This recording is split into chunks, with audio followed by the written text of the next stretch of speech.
মনে করো তুমি প্রিয়জনদের নিয়ে দীঘা বা কক্সবাজার ঘুরতে গেছো, আর সেখানে এক নতুন দম্পতির সাথে ভালো আলাপচারিতা হওয়ায় একদিন তারা তোমাদের তাদের বাড়িতে ইনভাইট করলো।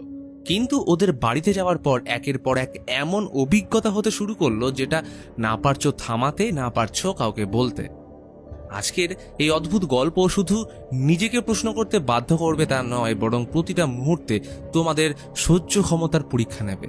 বলছিলাম ডেনমার্কের মুভি স্পিক নো এভিলের কথা। জন, লুইস ও তাদের একমাত্র মেয়ে অ্যাগনেস ছুটিতে ডেনমার্ক থেকে ইতালি এসছে। সুইমিং পুলে মজা করার সময় এক অচেনা লোক প্যাট্রিক তাদের থেকে এক্সট্রা চেয়ার চাইলে জন চেয়ারটা তাকে দিয়ে দেয়, যদিও বা ওটা অ্যাগনেসের ছিল। সন্ধ্যায় একসাথে ডিনার করার সময় প্যাট্রিক বন্ধুসুলভ আচরণ করে সবার সাথে নিজের পরিচিতি বানায় ও সবার সাথে সময়টা উপভোগ করে। রাতে জন লক্ষ্য করে প্যাট্রিক তাদের রুমের বাইরে থেকে দাঁড়িয়ে ওদেরকে দেখছে, কিন্তু পরক্ষণেই সরে যায়। সকালে ওরা ঘুরতে বেরোলে অ্যাগনেস ওর প্রিয় পুতুল নিনাসকে হারিয়ে ফেললে জন ওটা খুঁজতে যায়, হয়তো রাস্তায় কোথাও হারিয়ে ফেলেছে। এদিক ওদিক একটু খোঁজাখুঁজির পর পুতুলটা পেয়ে গেলে ফিরে আসলে দেখে প্যাট্রিক ওদের জয়েন করেছে। এই দম্পতি ইতালির উত্তর প্রান্ত থেকে স্ত্রী ক্যারিন ও ছেলে অ্যাবেলকে নিয়ে ঘুরতে এসছে। পরিচয় করার সময় অ্যাবেলকে চুপ থাকতে দেখা যায়। প্যাট্রিক বলে ও নতুন মানুষদের ভয় পায়, তাই বেশি কথা বলে না। এদের পরিচয় জমে উঠলে একসাথে লাঞ্চ করতে যায়। টেবিলে খাবার আসলে অ্যাবেল এমনভাবেই খেতে শুরু করে যেন সে বহু দিন কিছু খায়নি। প্যাট্রিক পেশায় ডাক্তার ও ক্যারিন হাউসওয়াইফ। তার খোশ মেজাজি স্বভাবের জন্য দুই পরিবারের ভালো বন্ধুত্ব হয়ে যায়। এরপর কেটে যায় কয়েক মাস। একদিন গরমের ছুটিতে জনদের প্যাট্রিক তাদের বাড়ি টাস্কানিতে এক সপ্তাহের জন্য ইনভাইট করে। যেহেতু লুইস বলেছিল সে কোলাহল থেকে দূর নির্জন জায়গায় ঘুরতে পছন্দ করে, তাই যাওয়ার প্রস্তাবে রাজি হয়ে যায়। অবশেষে বেরিয়ে পড়ল গাড়ি নিয়ে। 8 ঘন্টা লম্বা ড্রাইভ করে গন্তব্যে পৌঁছলে প্যাট্রিক সপরিবারে স্বাগত জানায়। জঙ্গলের ভিতর সুন্দর জায়গায় ওদের বাড়ি। পরিবেশ এমনই যে একবার দেখলেই ভালো লেগে যায়। তবে বাড়িটা ছোট ও কনজেস্টেড হওয়ার কারণে বাকিদের থাকার ব্যবস্থা করে অ্যাগনেসের জন্য ওরা অ্যাবেলের ঘরে ছোট্ট বেড করে দেয়। রাতে প্যাট্রিক নিজের হাতে গ্রিলড চিকেন বানায়। লুইস ভেজিটেরিয়ান হওয়া সত্ত্বেও প্যাট্রিক তাকে প্রথম বাইট অফার করে। বলতে গেলে নাছোড়বান্দা। অনেকবার দোনোমনো করলেও লুইস অবশেষে টেস্ট করতে বাধ্য হয়। খাবারের পর জন উচ্ছিষ্টগুলো ফেলতে গেলে অ্যাবেলকে একাই দাঁড়িয়ে থাকতে দেখে। বাচ্চাটা কিছু যেন বলতে চায়। জনের দিকে চেয়ে হাঁ করতে চমকে উঠল, কারণ অ্যাবেলের জিভ নেই। কিন্তু কিছু বলার আগেই প্যাট্রিক অ্যাবেলকে ডাকলে ঘুমোতে চলে যায়। এই ব্যাপারে প্যাট্রিককে জিজ্ঞেস করলে জানায় অ্যাবেলের ছোট থেকে কনজেনিটাল অ্যাগ্লোসিয়া রোগে আক্রান্ত। এই রোগের কারণে কখনো জিভ তৈরি হয় না বা হলেও ছোট অবস্থায় থাকে। পরের দিন ওরা পাশের একটা জায়গায় ঘুরতে যায়, যেখানে স্লিপিং রাইডে অ্যাবেল জেদের বসে নিচে বসেছিল। অ্যাগনেস এমনকি লুইস ওকে সরতে বললেও সরে না, তাই প্যাট্রিক রুড ভাবে ওর ঘাট ধরে সরিয়ে দিলে এরা দুজনেই অবাক হয়ে যায়। ব্যাপারটা অস্বস্তিজনক লাগলে বাড়ি এসে লুইস ফিরে যাওয়ার কথা তোলে। তবে বেশি কিছু বলার আগেই ক্যারিন চলে আসলে চেপে যায়। ক্যারিন ওদের নিয়ে আজ রেস্টুরেন্টে ডিনার করতে যাবে। রাতে সবাই রেডি হয়ে বেরোনোর সময় হঠাৎ প্যাট্রিক একজন বেবি সিটার মুহাজিদকে ডেকে নেয়, কারণ ওরা বাচ্চাদের ছাড়াই রেস্টুরেন্ট যাবে। লুইসের বিষয়টা অদ্ভুত লাগলেও সম্মানের খাতিরে চেপে যায়। খাবার অর্ডার দেওয়ার সময় লুইস আবারও মনে করিয়ে দেয় সে কিন্তু ভেজিটেরিয়ান, তবে মাছ খায়, কারণ এতে পরিবেশের উপর কোনো এফেক্ট পড়ে না। প্যাট্রিক তখন টিপ্পনি কেটে বলে ফিশিং ইন্ডাস্ট্রি যেভাবে সমুদ্র নোংরা করে এতে পরিবেশের অনেকটাই ক্ষতি হয়। কথোপকথন জটিল হচ্ছে দেখে জন টপিক চেঞ্জ করে। ডিনারের পর ড্রিঙ্কসের নেশায় ক্যারিন ও প্যাট্রিককে এনজয় করে নাচ করতে দেখে মনে হচ্ছিল জন ও লুইসের মধ্যে হয়তো অতটাও ঘনিষ্ঠতা নেই, সবটাই যেন উপর থেকে লোক দেখানো। যদিও বা একবার নাচার চেষ্টা করলো, কিন্তু ওদের ঘনিষ্ঠ হতে দেখে লুইস অপ্রস্তুত হয়ে পড়ে। বিল পেমেন্টের সময় এলে ভেবেছিল প্যাট্রিক যেহেতু ডিনারে ইনভাইট করেছে তাই বিল ওই পেমেন্ট করবে, কিন্তু সে এমন সিচুয়েশন ক্রিয়েট করে যে পুরো বিলটাই জনকে পে করতে হয়। ফেরার পথে জন ও লুইসের পুরো ব্যাপারটাই অদ্ভুত ফিল হচ্ছিল, কিন্তু কেউ সম্মুখে কিছু বলতে চায় না। তখনই প্যাট্রিক লাউড মিউজিক চালিয়ে দিলে লুইস বারবার সাউন্ড আস্তে করতে বললেও শোনে না। জনও কিছু না বলে চুপচাপ হাসি মুখে ভদ্রতার খাতিরে সহ্য করে যাচ্ছিল। বাড়ি আসলে দেখে অ্যাগনেস নিচে ছোট বিছানায় ঘুমোচ্ছে আর অ্যাবেল উপরে। নর্মালি বাড়িতে কোনো অতিথি এলে তাদের সাথে এমনটা নিশ্চয়ই করা হয় না, কিন্তু এদের কর্মকাণ্ড সব উল্টো। রাতে জন আর লুইস কোয়ালিটি টাইম কাটানোর সময় অ্যাগনেস দরজার বাইরে ডাকতে আসলে ওরা শুনেও উপেক্ষা করে ঘনিষ্ঠতায় মেতে থাকে। তখনই জন আচমকা খেয়াল করে প্যাট্রিক তাদের লুকিয়ে দেখছে, কিন্তু কিছু না বলেই চলে যায়। মাঝরাতে লুইসের ঘুম ভাঙলে দেখে অ্যাগনেস প্যাট্রিকের রুমে শুয়ে এবং প্যাট্রিক সম্পূর্ণ উলঙ্গ। এই দৃশ্য দেখে লুইস আর এক মুহূর্ত এখানে থাকতে রাজি হয় না। চুপচাপ ওকে কোলে নিয়ে জনকে এসে বলে, আমি এক্ষুনি বাড়ি ছেড়ে যাব, রেডি হও। সেই মতো এরা গাড়ি নিয়ে বেরিয়ে পড়ে, যেটা একমাত্র অ্যাবেল জানালা দিয়ে একা দাঁড়িয়ে দেখছিল। দেখে মনে হচ্ছিল যেন মনের মধ্যে এক চাপা কষ্ট নিয়ে কিছু বলতে চায়। বেশ কিছু দূর ড্রাইভ করে চলে আসার পর হঠাৎ অ্যাগনেসের মনে পড়ে প্রিয় পুতুল নিনাসকে ও বাড়িতেই ফেলে এসছে। বাচ্চা মানুষ, তাই জেদ করতে শুরু করলে জন আবার সেই বাড়িতে ব্যাক করে। জাস্ট একবার ভাবো এই সিচুয়েশনে কিভাবে একটা লোক এইরকম নির্বোধ হতে পারে। এইরকম মানুষ ন্যাড়াবেল তলায় একবার নয় বারবার যাবার ক্ষমতা রাখে। তো জন বাড়ি এসে নিনাসকে আনতে গেলে অ্যাগনেস দেখে পুতুলটা গাড়ির সিটের নিচেই পড়ে। লুইস দ্রুত জনকে ডাকতে ভিতরে এলে দেখে ততক্ষণে সবাই জেগে গেছে। বলে সিচুয়েশন আরো অ্যাবসার্ড। ওরা কি উত্তর দেবে? কেন পালিয়েছিল কাউকে না বলে? একই সবকিছু দেখার পরেও জন বোবা, আর এদিকে চলছে প্যাট্রিকের একের পর এক প্রশ্ন। জন আমতা আমতা করে বলল, অ্যাগনেসের নিচে ছোট বিছানায় শুয়ে অভ্যাস নেই, ওই জন্য আমরা চলে যাচ্ছিলাম। লুইস এত কিছুর পরেও জনকে মুখ খুলতে না দেখে নিজেই বলল, দেখুন আমি ভেজিটেরিয়ান, কিন্তু এরপরেও তোমরা প্রতিদিন আমায় মাংস খাইয়েছ। সেদিন রেস্টুরেন্ট থেকে ফেরার সময় drink and drive, loud music এছাড়াও নেশায় তোমরা রেস্টুরেন্টে একে অপরকে যেভাবে টাচ করছিলে আমাদের সামনে, সেগুলো কিন্তু মোটেই ভদ্রতা নয়, তাই আমরা চলে যাচ্ছিলাম। সব শোনার পর ক্যারিন বলে, আমরা তোমাদের সাথে নিজের লোকের মতো মিশে ভুলেই গেছিলাম যে তুমি ভেজিটেরিয়ান। যদি একবার বলতে তোমার জন্য আলাদা খাবার বানাতে তাহলে নিশ্চয়ই করে দিতাম, কিন্তু তুমি বলনি। আর আমাদের বাড়ি তোমাদের মতো অত বড় নয়, জায়গাটাও কম, তাই আমাদের পক্ষে প্রত্যেকের জন্য আলাদা কিং সাইজ বেড দেওয়া সম্ভব ছিল না। অ্যাগনেসকে অ্যাবেলের রুমে শুতে দেওয়া হয় যাতে অ্যাবেল ওর সাথে ভালো করে মিশতে পারে, কারণ ওর তেমন বন্ধু নেই। সাথে ওর কথা বলতে না পারার প্রবলেম তো রয়েইছে। এছাড়াও রেস্টুরেন্টের ড্রিঙ্কস করে নিজের লিগ্যাল পার্টনারের সাথে ক্লোজ হওয়াটা স্পেশাল ক্লাস আছে বলে হোটেলে ছেলে মেয়েদের যাওয়ার থেকে তো বৈধ, তাই না?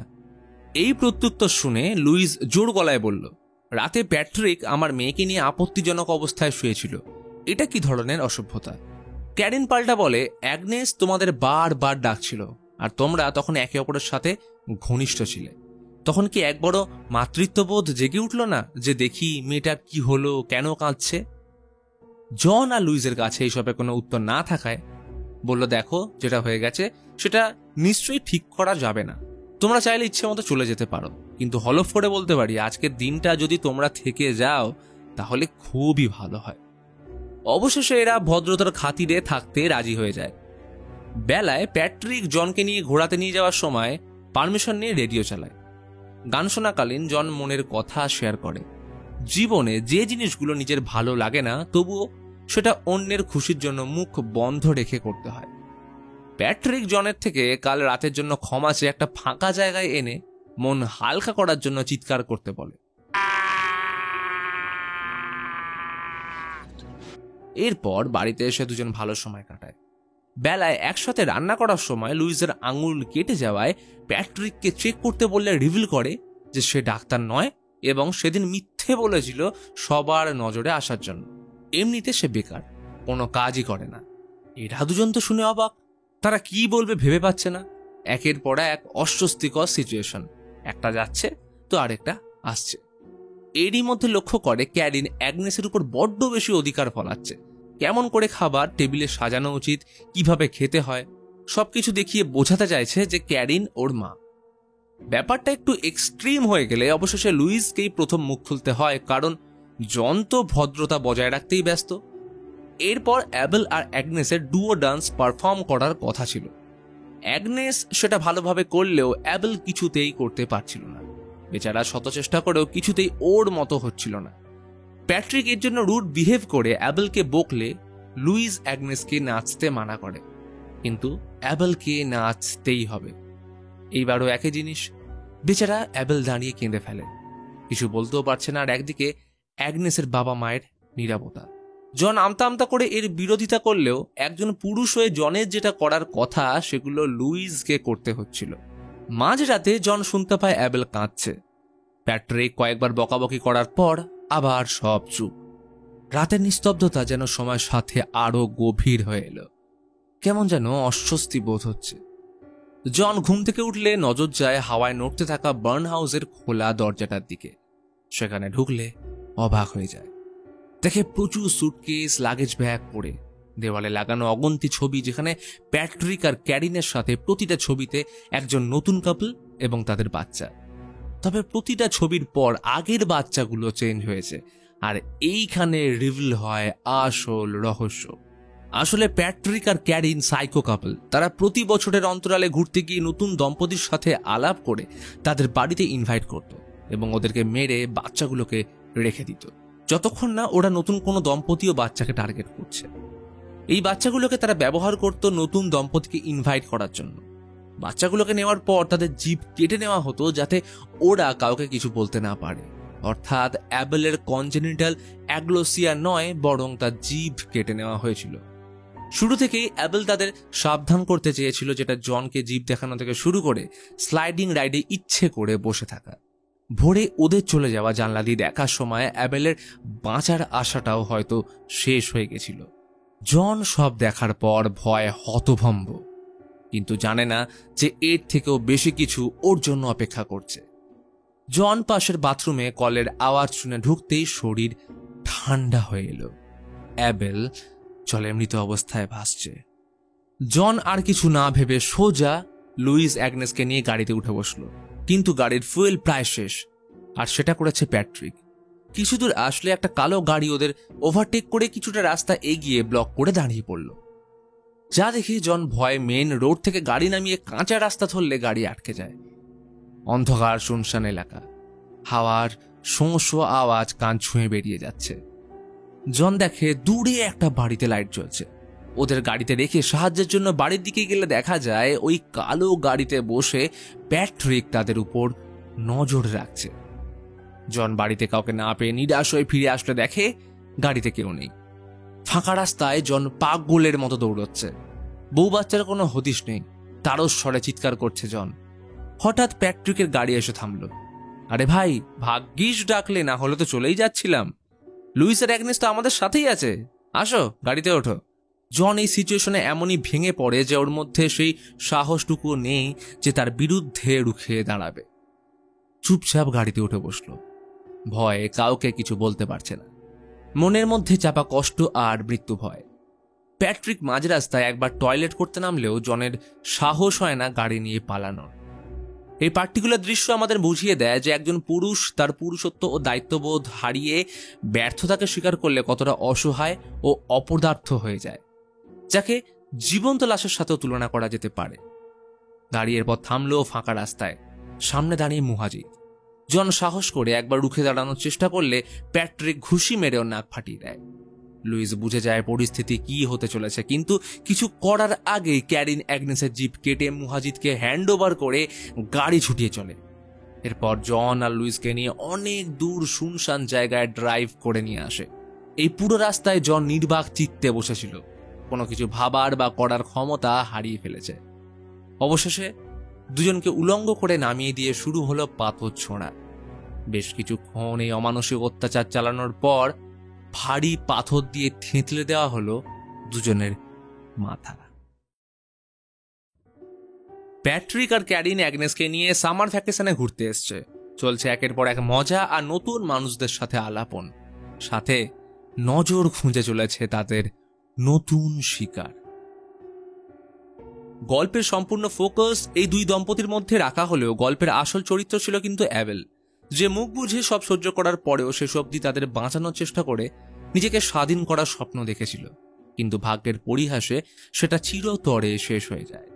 সমাজ ও পরিবারের জন্য একটি পুরুষের দৃঢ় পুরুষত্ব অত্যন্ত প্রয়োজনীয়। একটি পুরুষের শক্তি, সাহস এবং দক্ষতা নতুন পরিবর্তন ও উন্নতিকে নিশ্চিত করে তুলতে সক্ষম।